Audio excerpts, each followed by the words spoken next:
आज जानते हैं हरतालिका तीज 2024। हरतालिका तीज पूजन का शुभ मुहूर्त, पूजा विधि, सामग्री लिस्ट और कथा के बारे में। तो एक बार बोलिए प्रेम से शिव जी की जय, माता पार्वती की जय। इस बार 2024 में हरतालिका तीज व्रत 6 सितंबर दिन शुक्रवार को रखा जाएगा। हिंदू पंचांग के अनुसार प्रतिवर्ष भाद्रपद शुक्ल पक्ष की तृतीया को हरतालिका तीज का व्रत रखा जाता है। धार्मिक शास्त्रों के अनुसार यह व्रत निर्जला होता है। इस दिन प्रत्येक पहर में भगवान शिव का पूजन तथा आरती की जाती है और घी, दही, शक्कर, दूध और शहद मिलाकर पंचामृत बनाया जाता है। महिलाओं द्वारा किए जाने वाले यह व्रत बहुत कठिन होता है और इसमें उन्हें निर्जला रहकर जागरण भी करना होता है। इस दिन सुहागिन महिलाओं को सिंदूर, मेहंदी, बिंदी, चूड़ी, काजल आदि सामग्री सहित सुहाग पिटारा दिया जाता है। यह व्रत सुहागनीय पति की लंबी आयु और कुमारी कन्याएं अच्छा वर पाने के लिए रखती है। हरतालिका तीज शुक्रवार 6 सितंबर 2024 के शुभ मुहूर्त, भाद्रपद शुक्ल तृतीया तिथि का प्रारंभ 5 सितंबर 2024 को दोपहर 12:21 बजे से तृतीया तिथि समाप्त 6 सितंबर 2024 को दोपहर 6:02 से 8:33 तक है। आज का शुभ मुहूर्त, ब्रह्म मुहूर्त प्रातः 4:30 बजे से 5:16 तक है। प्रातः संध्या प्रातः 4:53 AM से 6:02 AM तक है। अभिजीत मुहूर्त प्रातः 11:54 से दोपहर 12:44 तक है। विजय मुहूर्त दोपहर 2:25 से 3:15 तक है। गोधूली मुहूर्त शाम 6:36 से 6:59 तक है। साहित्य संध्या मुहूर्त शाम 6:36 से 7:45 तक है।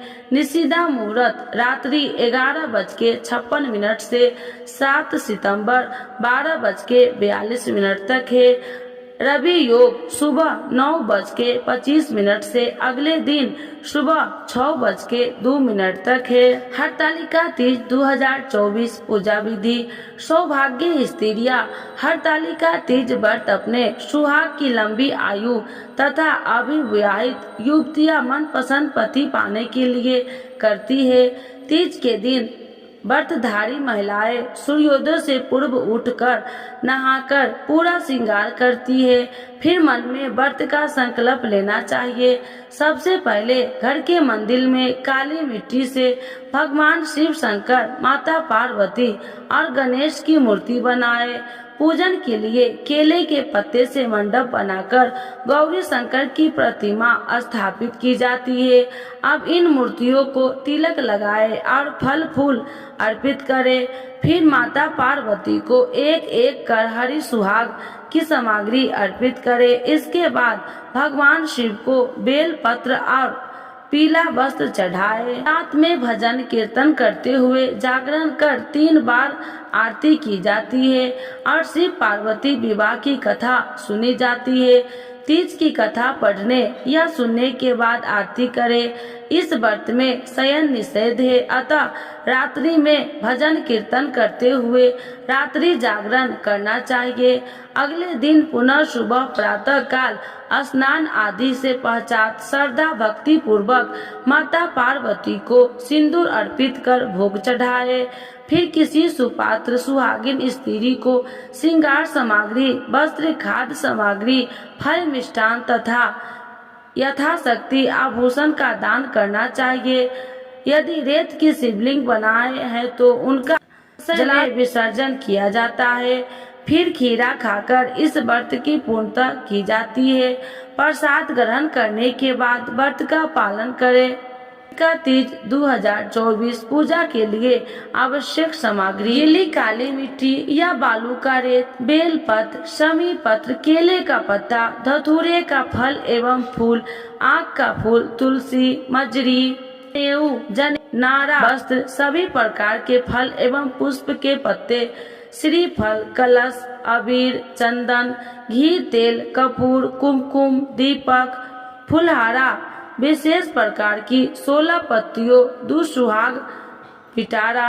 हरतालिका तीज 2024 कथा।